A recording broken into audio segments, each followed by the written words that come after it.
Muy buenos días, profesor, compañeros. Hoy tenemos el placer de exponerles nuestro trabajo investigativo que habla del cumplimiento normativo para la prevención del blanqueo de capitales en Panamá. Este trabajo está desarrollado por Kevin Navarro, Milagros de León, Jessica Castillo y Stephanie Martínez. Introducción.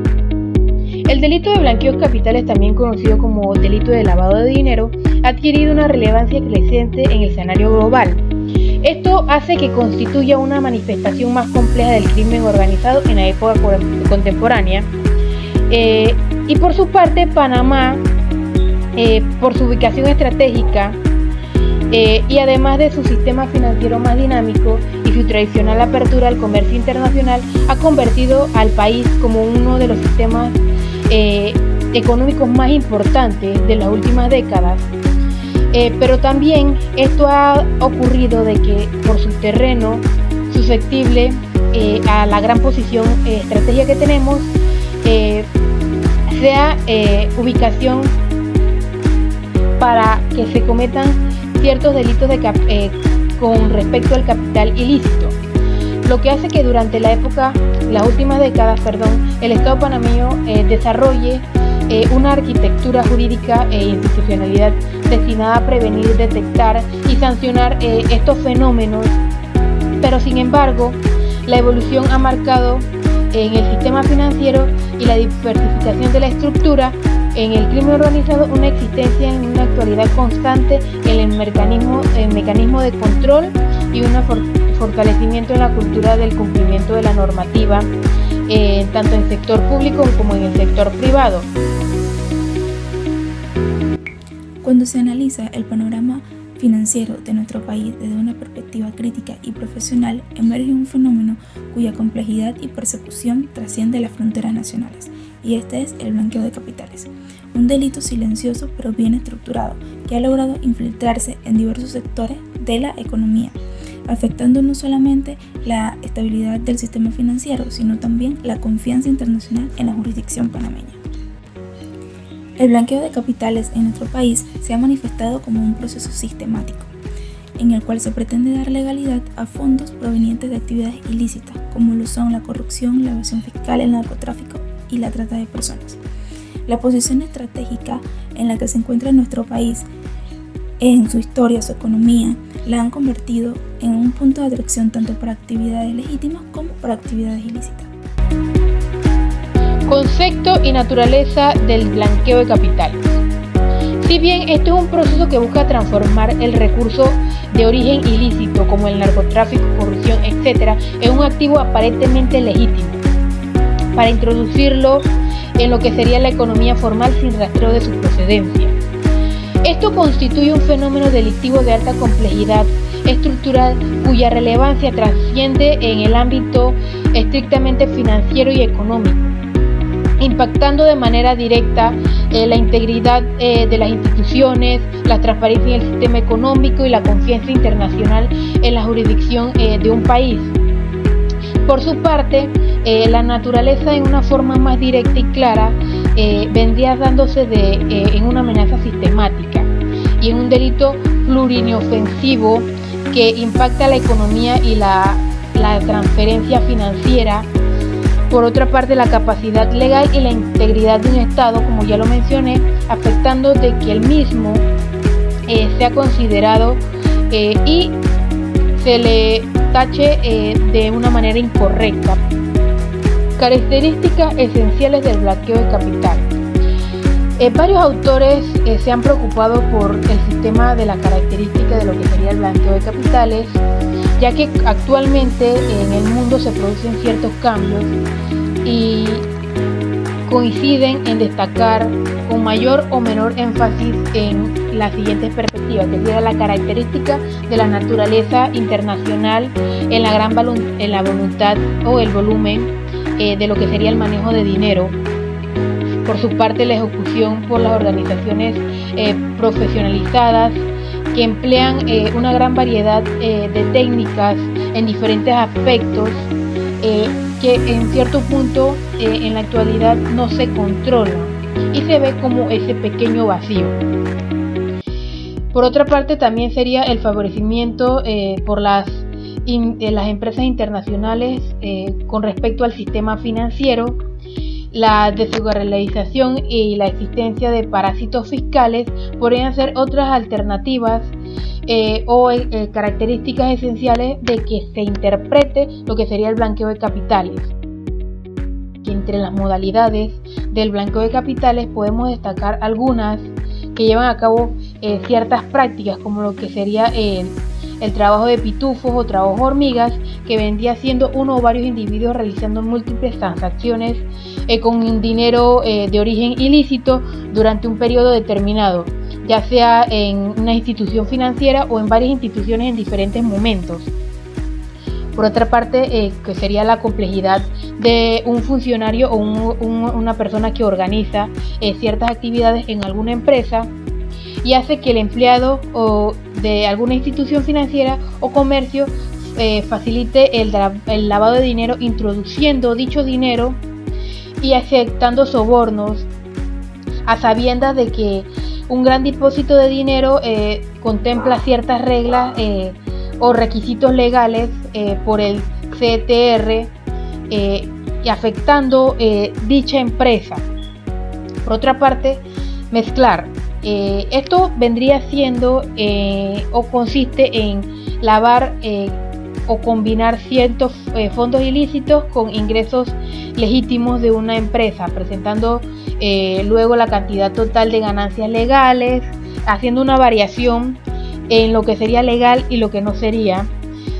Por su parte, algunas otras que podemos mencionar serían campañas de fachada de transferencia telegráficas o electrónicas, explotación de bienes por medio de garantías de préstamo, compra de bienes o instrumentos monetarios como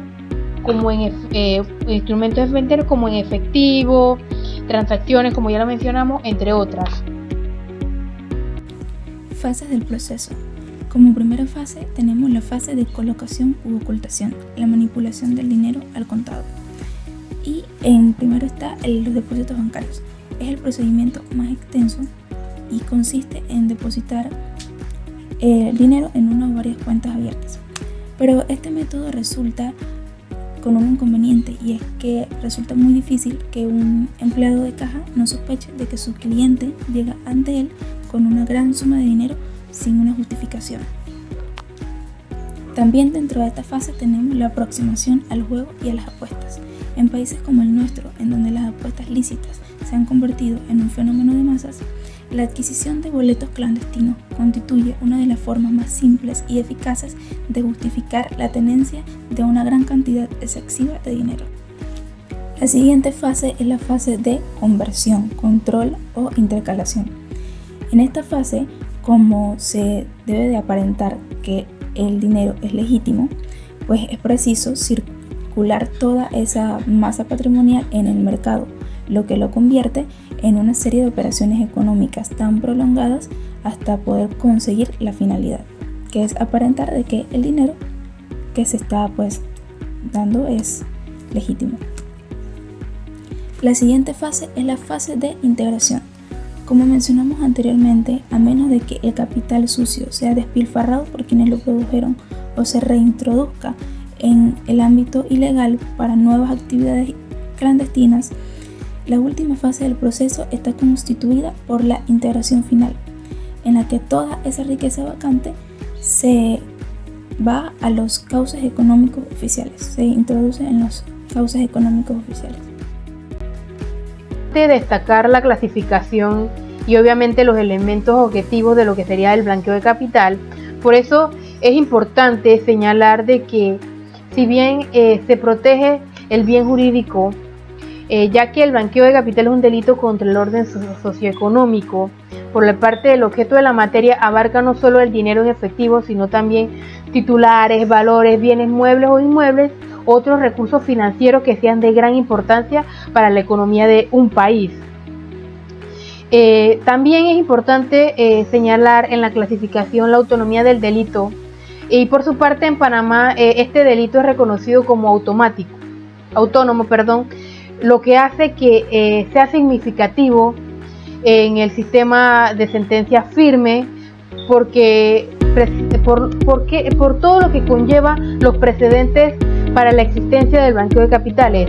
Sabemos que todo el desglose o todo lo que vendría organizándose en este negocio es algo que se trabaja de fondo con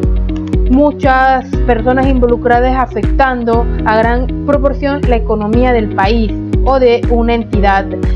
a la que se puede presentar. Tipos penales de subordinados y plurosubjetivos. Si bien en estos tipos penales es importante señalar de que el Código Penal regula las conductas de subordinadas a la acción principal, aplicables a las personas que sin participación en el delito inicial o participación directa faciliten o contribuyen significativamente en la materialización de la conducta ilícita, ya sea porque oculten o encubren ciertas actividades de manera, como ya lo mencioné, indirecta, afectando el delito. Esto también se sanciona, ya que daña la reputación del país. Por otra parte, el delito puede materializarse no solo como dolo directo, sino mediante todo dolo eventual o la figura de la ignorancia deliberada por ciertos sujetos, debiendo saber la ilicitud de los procesos, optando por no informarse o colaborar indirectamente, considerando de que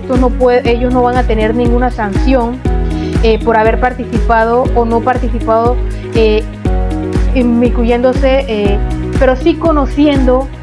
que se va a hacer esta acción, afectando directamente todo lo relacionado con la organización financiera o económica de una sociedad determinada. Rol de análisis financiero en el cumplimiento normativo para la prevención del blanqueo de capitales en Panamá. El cumplimiento normativo es el conjunto de principios, políticas, procedimientos y controles internos que las instituciones financieras deben de implementar,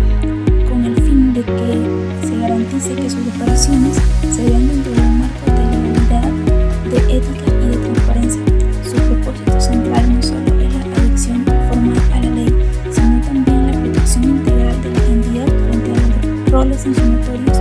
financieros y reputacionales, así como la preservación de sus clientes, de sus inversionistas y de los organismos de supervisión tanto nacionales como internacionales. En nuestro país, el cumplimiento normativo adquiere un carácter estratégico debido a la posición del país como centro financiero internacional. La economía nacional se encuentra altamente vinculada con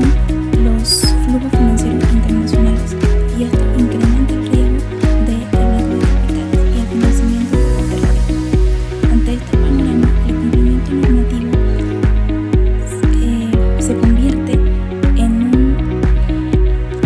una herramienta indispensable para garantizar la integridad del sistema, para prevenir la infiltración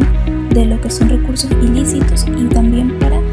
así poder cumplir con los estándares internacionalmente establecidos por los grupos de acción financiera, como lo son el Grupo de Acción Financiera Internacional GAFI, y así poder asegurar que Panamá sea una jurisdicción confiable para la inversión y operaciones financieras. Los desafíos y consideraciones para el cumplimiento de la normativa en lo que serían los delitos de blanqueo de capitales. Si bien es importante señalar de la cantidad de reportes sospechosos por el arroz a la hora de informar o señalar alguna información incompleta o tardía, limita la capacidad de análisis integral a lo que sería la inteligencia financiera, causando de que esto sea un desafío para la persistencia de la investigación del delito como tal y hacer cumplir las normas. Si bien también existen desafíos en la aplicación uniforme de las normas entre los sectores financieros y no financieros, porque hay una división en lo que se consideraría financiero y en lo que no, pero igual que tiene un gran riesgo y un gran manejo en lo que sería esta conducta. También se requiere personal altamente capacitado, sensibilizando sobre el riesgo de lo que conlleva no saber lo que puede causar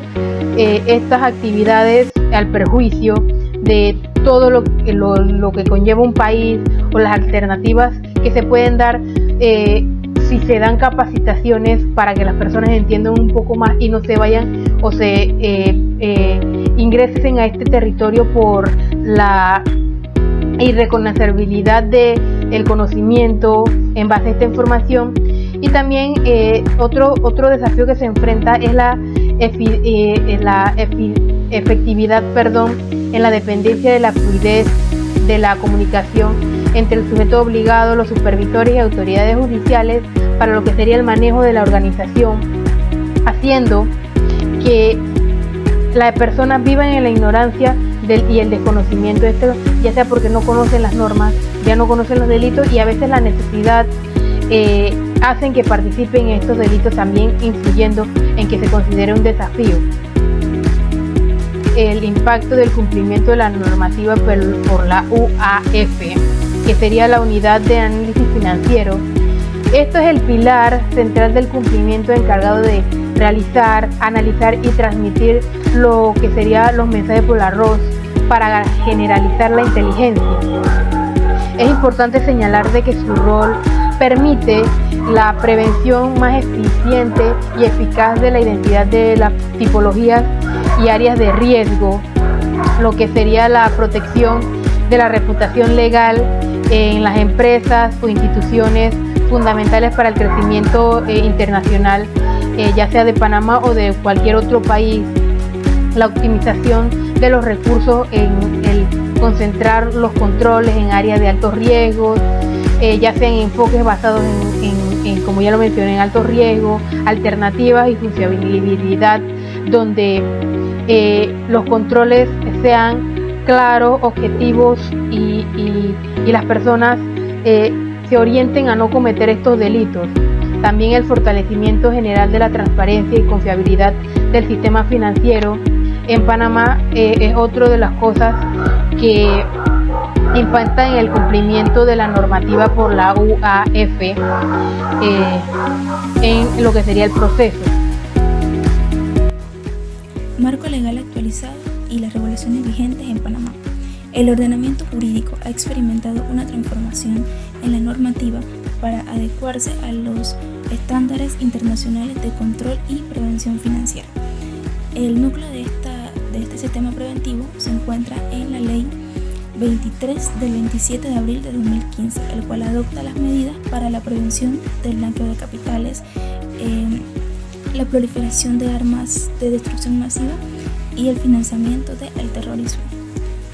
Esta ley sentó las bases del Sistema Nacional de Prevención, estableciendo los sujetos financieros y no financieros, las obligaciones de debida diligencia y la creación de la Unidad de Análisis Financiera.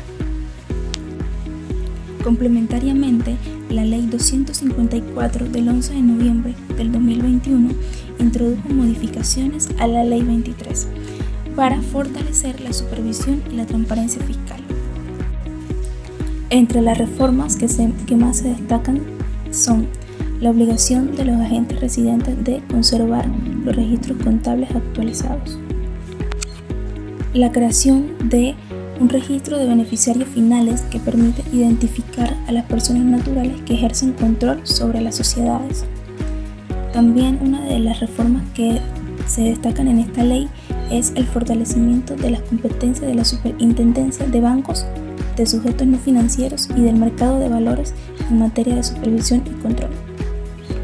El decreto ejecutivo número 35 del 6 de septiembre del 2022 reglamenta la Ley 23,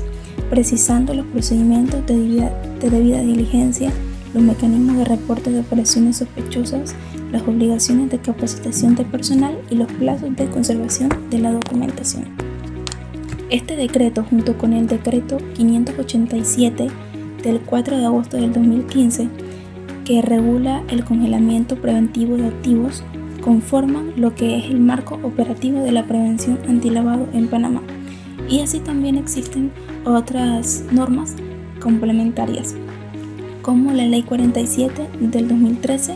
que fue modificada por la Ley 18 del 2015.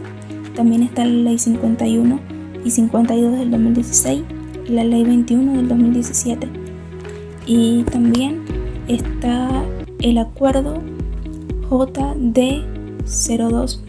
del 2022 de la Superintendencia de los Sujetos No Financieros, que aprueba la guía de debida diligencia para el adecuado cumplimiento dirigida a los abogados, a los contadores y a las empresas no financieras. Conclusión. Para concluir con nuestro video, podemos señalar que el estudio sobre la normativa de la prevención contra el delito de capitales no solo ha permitido concluir que nuestro país ha alcanzado importantes avances en la consolidación de sistemas jurídicos, institucionales o operativos orientados a fortalecer la transparencia financiera en la integridad del sistema económico nacional, pero también debemos señalar que la relevancia en la accesibilidad y el cumplimiento no solo depende de números y normas adaptadas, sino de la forma en la que se aplica y se supervisan y evalúan las prácticas coordinadas de las entidades obligadas. También es innecesario señalar de que no solamente nos debemos limitar y enfocar en lo que sucedió antes, sino en innovar e ir avanzando para que los procesos se den mejores resoluciones, mejores normativas y mejores jurisdicciones para prevenir de antemano de manera más eficaz y demostrativa lo que sería el proceso.